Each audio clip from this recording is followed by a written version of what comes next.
Aunty, మా అమ్మ చనిపోయే నాటికి నేను బాగా చిన్నపిల్లాడిని. ఇవాళ నేను ఇలా ఉంటే అది ఆవిడ చలవే. ఆమె చిన్నప్పుడు చెప్పిన జీవిత పాఠం నేను ఎప్పటికీ మర్చిపోలేను.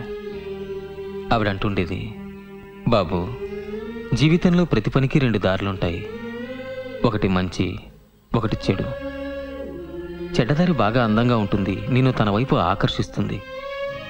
కానీ మంచిదారి బాగా కష్టంగా ఉంటుంది, దాంట్లో ఎన్నో ఆటంకాలుంటాయి, ఎన్నో ఇబ్బందులుంటాయి.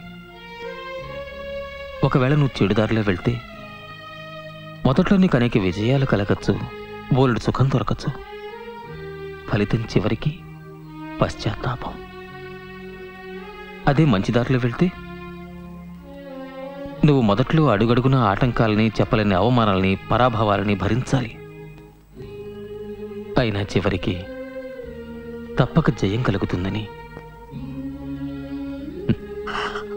ఇప్పుడు మీరే చెప్పండి ఆంటీ, నా దారి సరైందా కాదా?